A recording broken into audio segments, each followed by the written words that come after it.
మిత్రులారా, I don't support సీజేపీని నేను support చెయ్యనంటే చెయ్యను. కానీ స్టూడెంట్స్ గురించి పనిచేస్తున్న ప్రతి ఒక్కరికి, స్టూడెంట్స్ గురించి తన గొంతుక విప్పుతున్న ప్రతి ఒక్క గొంతుకకి నా సపోర్ట్ ఉంటుంది. మీకు 2017లో జల్లికట్టు ఉద్యమం జరిగింది, గుర్తుందా? తమిళనాడులో ఎద్దులతో ఒక ఆట జరిగేది, దాన్నే జల్లికట్టు అంటారు. ఆ ఆట గురించి కొంతమంది యానిమల్ యాక్టివిస్ట్స్ సుప్రీంకోర్టులో పిటిషన్ వేస్తే సుప్రీంకోర్టు దాన్ని బ్యాన్ చేసింది.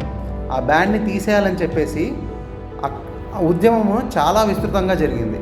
తమిళ వాళ్ళు ఎక్కడున్నా కానీ వాళ్ళందరూ ఏకమయ్యి ఆ బ్యాన్ని లిఫ్ట్ చేయాలని ప్రొటెస్ట్ చేశారు. అది చాలా రోజులు జరిగింది. దాంట్లో ఎక్కువ శాతం 25 ఏళ్ల లోపు యువకులే పాల్గొన్నారు. అందులో నా కొలీగ్స్ ఉన్నారు, నా ఫ్రెండ్స్ ఉన్నారు.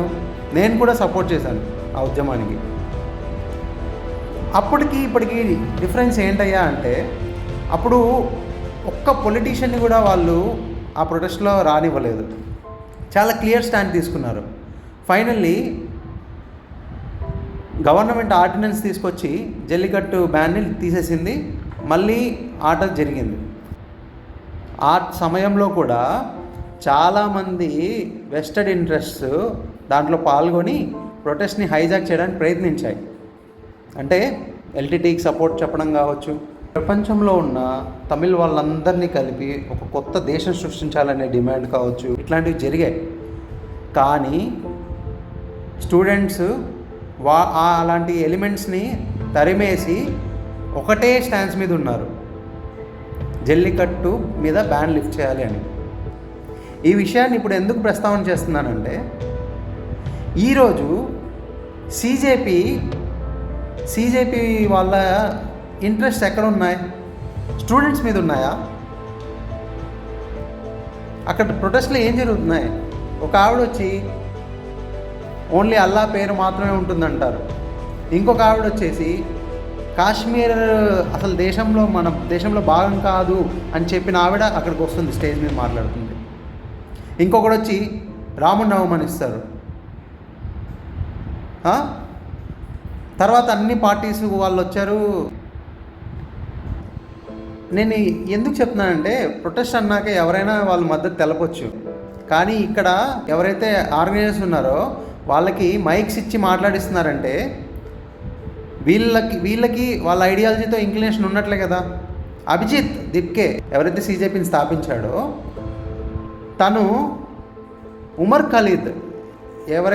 ఖలీద్ ఊపా చట్టం కింద జైల్లో ఇప్పుడు ఉన్నాడో వాడిని సపోర్ట్ చేస్తున్నాడు. ఉమర్ ఖలీద్ ఏమన్నాడు?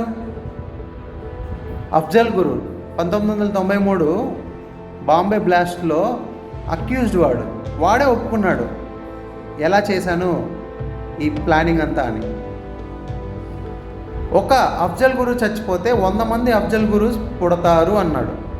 అంటే వాడు ఏమన్నా అల్లూరు సీతారామరాజా, ఒకటి చచ్చిపోతే 100 మంది పుట్టడానికి? ఇలాంటి మాటలు మాట్లాడిన వాళ్ళని సపోర్ట్ చేస్తున్న వాడు సీజేపీ స్టార్ట్ చేసి సీజేపీ ప్రొటెస్ట్ అని పెట్టి అందులో ఇలాంటి హిందూ వ్యతిరేకుల్ని, దేశ వ్యతిరేకుల్ని తీసుకొస్తే వాళ్ళని మనం సపోర్ట్ చేయాలా? ఎందుకు సపోర్ట్ చేయాలి? ప్రొటెస్ట్ చేస్తారు, స్టూడెంట్స్ గురించి చేయండి. అంతేగాని ఇలా యాంటీ హిందూ, యాంటీ నేషన్ గురించి మాట్లాడిన వాళ్ళని క్వశ్చన్ చేసినందుకు మీరు స్టూడెంట్స్కి అగెనెస్ట్, మీరు ఒకవైపే ఉన్నారు. ఎస్, మేము ఒకవైపే ఉన్నాం, మేము దేశం వైపే ఉన్నాం. మేము చెప్తున్నాం కదా, స్టూడెంట్స్కి జరిగిన అన్యాయం గురించి మాట్లాడుతున్నారు కదా. చాలామంది ప్రొటెస్ట్కి వెళ్ళిన వాళ్ళని అడగండి, చెప్తారు. చాలామంది వీడియోస్ పెట్టారు ప్రొటెస్ట్లో ఏం జరుగుతుందని. వాళ్ళు ప్రొటెస్ట్లో స్టూడెంట్స్ సపోర్ట్ చేయడానికి వెళ్ళారు, కానీ అక్కడ ఏం జరుగుతుంది? ప్రొటెస్ట్ పేరు మీద మోదీని చంపేయాలంటున్నారు, మోదీజీ వాళ్ళ అమ్మని తిడుతున్నారు. మర్డర్ థ్రెట్స్ ఇస్తారా? అసలు ఏం జరుగుతుంది? అలాంటి ప్రొటెస్ట్ని ఎలా సపోర్ట్ చేయాలి? పోలీసుల మీద రాళ్ళు వేస్తున్నారు, పోలీసులను కొడుతున్నారు. ఫ్రింజ్ ఎలిమెంట్స్ వస్తాయి. ఫ్రింజ్ ఎలిమెంట్స్ని ఎంకరేజ్ చేయకుండా ఉండాలి కదా ఆర్గనైజర్స్. అసలు నువ్వు దానికి బేస్ సెట్ చేయడమే నువ్వు దేశం గురించి, హిందుత్వం గురించి వ్యతిరేకంగా మాట్లాడే వాళ్ళని తీసుకొచ్చి పెట్టావు. ఆటోమేటిక్గా ఇంకా ఆ బ్యాచ్ అంతా వస్తారు. అరే మనకి మంచి సపోర్ట్ ఉంది ఇక్కడ. దేశం పట్ల ప్రేమ ఉన్న ఏ వ్యక్తి కూడా ఇటువంటి వాళ్ళకి మద్దతు తెలపరు. జెన్యూన్ స్టూడెంట్స్కి, పేరెంట్స్కి మన మద్దతు ఎప్పుడూ ఉంటుంది.